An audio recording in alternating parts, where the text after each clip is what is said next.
lá, agora é Sul-Americana e agora é fase ruim pro meu time, hein?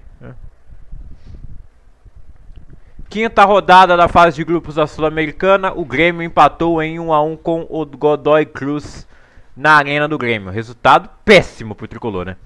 É assim, o Grêmio tá na zona de classificação pro mata-mata, mas na segunda posição. E isso faz o time pegar um adversário que vem da Libertadores, um terceiro colocado no playoff das oitavas de final. E aí, cara, pode ser até o Flamengo, por exemplo, que ele não tá 100% classificado lá. Pode cair um time muito forte lá. E o Grêmio até agora tem 2 vitórias, 3 empates e nenhuma derrota. Ele está invicto na Sul-Americana, mas são muitos empates. No ator, o treinador Gustavo foi demitido antes. E agora tá aí o Mano Menezes, o senhor empate. O senhor empate. Teve uma vitória até agora no comando do Grêmio, que foi contra o Santos no Brasileirão. Até na Copa do Brasil ele teve um resultado negativo, perdeu o primeiro jogo. O Grêmio ainda pode, inclusive, conseguir a classificação em primeiro lugar. Tem que vencer na última rodada. Mas aí é aquilo. O Grêmio vai enfrentar um adversário fraco e o Godoy Cruz também. O Godoy Cruz está na frente. O Grêmio que está no grupo D. Assim como o Godoy Cruz, Atlético Grau e o Sportivo Luquenho. O jogo entre os dois foi empate, 1 a 1 também. Para o Sportivo Luquenho e Atlético Grau, os dois já não têm chance de classificação. Então o Grêmio está classificado, mas ele obviamente quer passar em primeiro lugar. Vai ter que vencer na última rodada e vai depender de um resultado negativo do Godoy Cruz, mas esperar isso de um adversário como o Atlético Grau é difícil, né? O Atlético Grau vai fazer frente ao Godoy Cruz na casa do Godoy Cruz, na Argentina. O Nacional Potosí venceu por 3 a 0 o Boston River no grupo A.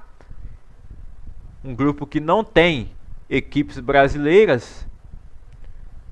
E no grupo A também o Independente venceu por 1 a 0 o Guarani. Gol do Diego Tarzia. No grupo E, grupo do Cruzeiro, que já está eliminado e agora resolveu vencer, o líder Mushuk Runa venceu por 1 a 0 o União Santa Fé fora de casa. Enquanto o Cruzeiro venceu por 2 a 1 o Palestino no Mineirão. Ainda sem público, Cruzeiro e Atlético Mineiro sendo punidos aí na Libertadores e na Sul-Americana. Na Sul-Americana, né? Os dois estão na Sul-Americana. Mas os dois estão sendo punidos e estão jogando em portões fechados. O Cruzeiro vence, mas agora já não é mais o suficiente. Ele pode vencer o próximo jogo também. O máximo que ele vai alcançar são 7 pontos. Não é o suficiente para se classificar para a próxima fase. E nesse jogo, vitória de virada. Começou perdendo ainda. O Ariel Martínez abriu o placar para o Palestino. Bolazier empatou para o Cruzeiro. E Gabigol fez o gol da vitória, contando com desvio na sua finalização.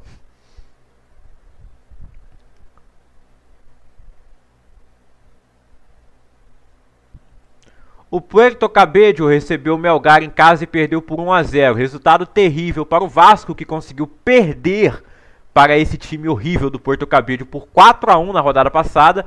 Agora o Vasco perde de novo para o Lanús. Esse resultado até era esperado, apesar do Lanús também não ser um timaço. Eu acho que o time do Vasco é melhor que o time do Lanús, mas é impressionante como esse time do Vasco não consegue jogar. E já são 9 jogos sem vencer.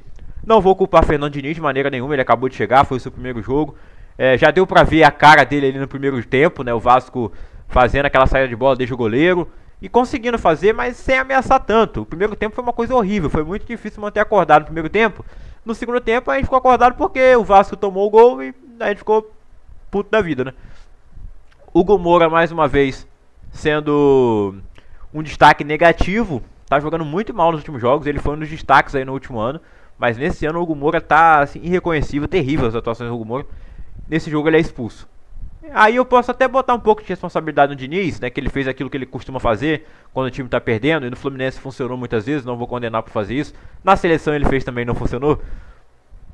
Mas o que é? Ele tira um zagueiro e recua o volante pra zaga. E bota um atacante, né, buscando pelo menos empatar o jogo. Né, não quero perder o jogo de qualquer maneira, então vou colocar o ataque total. E aí ele deixou o Hugo Moura em campo amarelado. Era melhor ter tirado o próprio Hugo Moura,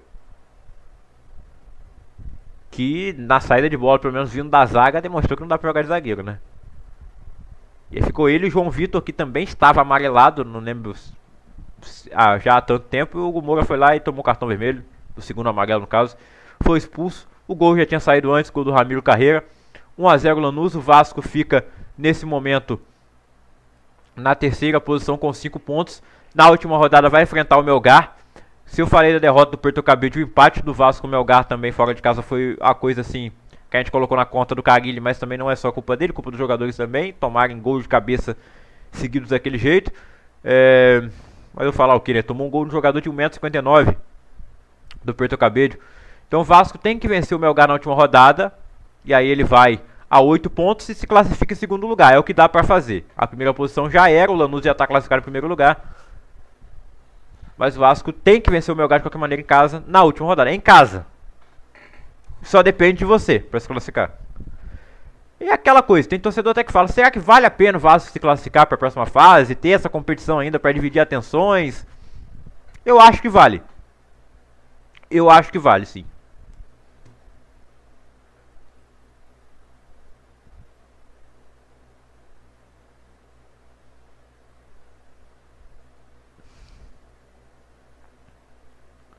O Fluminense venceu por 2 a 0 a equipe da União Espanhola no Maracanã. O goleiro da União Espanhola estava catando tudo no primeiro tempo, até que saiu o gol do Cannon, onde o goleiro aceita a cabeçada dele. Era uma bola defensável, ele entrou com tudo dentro do gol. Ele agarrou a bola e entrou dentro do gol, né? Ou ele agarrou a bola dentro do gol, enfim. Depois o Samuel Xavier aproveitando o rebote do goleirão. Se o primeiro tempo ele foi o Neuer, no segundo tempo ele virou o... Quem que eu posso dizer que ele virou o... Tô querendo comparar ele com algum goleiro, não. 2 a 0 aí para o Fluminense. Virou o Karius no segundo tempo. Pra gente ficar em 2 goleiros alemães aí. Então o Fluminense na liderança do grupo. Liderança do grupo não, ele tá em segundo lugar, né?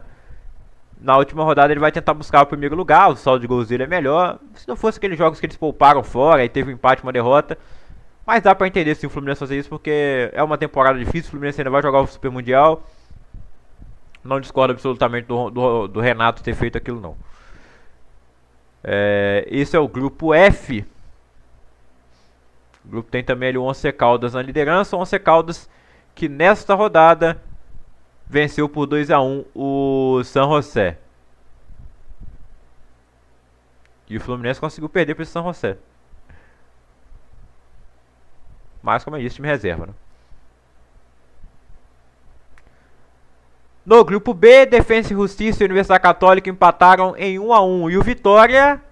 Quem falou que o Vitória estava morto? Eu falei, né? Eu não falei que estava morto, não. Eu falei que era uma situação complicada. Mas ele vence e pode se classificar em segundo lugar. No momento está nessa zona de acesso. Venceu por 1 a 0 o Cerro Largo fora. Gol marcado pelo Claudinho. Golaço, lateral direito do Vitória. Emplaca sua segunda vitória seguida. Venceu o Vasco no Brasileirão no último sábado.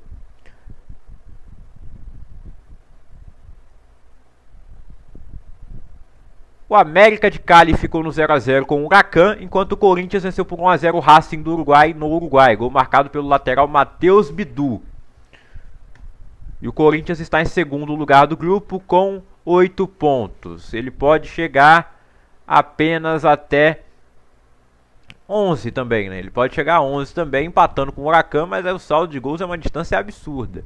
Acho que o Corinthians não consegue pegar o primeiro lugar. E na última rodada ele enfrenta justamente o Huracan fora de casa. Perderam em Itaquera lá na primeira rodada, logo após o título paulista. E ainda era o Ramon Dias o técnico. O Atlético Mineiro enfrentou o Caracas na Arena MRV com portões fechados. E teve um torcedor do Galo que mora no Espírito Santo. E ele viajou até Minas Gerais para assistir esse jogo. E não sabia que estava com portões fechados, né? Lamentável. Pessoal, vamos prestar atenção aí antes de viajar. Mas seria interessante, seria bacana por parte do Galo, né? Se eles dessem levassem esse cara de graça no próximo jogo em casa, né? Assim, ele viajou sem ingresso também, né? Porque se ele foi para um jogo que não tinha público, ele viajou para comprar o ingresso lá, né? E assim, não é fácil achar. Até que na Sul-Americana os estádios ficam vazios, né? O CP compra com cambista ali. Mas falando do jogo, né? O Galo venceu por 3 a 1, tá na segunda posição, é um ponto de diferença pro Cienciano. Acredito que o Galo vai conseguir a primeira posição. Os gols desse jogo foram marcados por Tomás Coelho e Rony. O outro gol foi contra, o primeiro gol foi contra do Ezien Ené.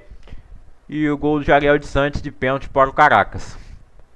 No outro jogo do grupo, Cienciano venceu por 4 a 0 o Iquique. Cienciano tem 9 pontos, Galo 8, Caracas 5 e o Iquique 4. É isso aí, a artilharia da Sula tem Ismael Dias com 6, jogador da Universidade Católica. Aí tem um pessoal com 4 aí, né? As assistências, Milevic, do Huracan.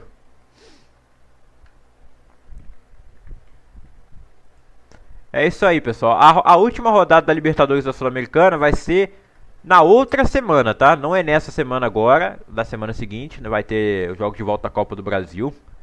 Então, na semana do dia 27, 28 e 29, os últimos jogos da Libertadores e Sul-Americana, tá bom?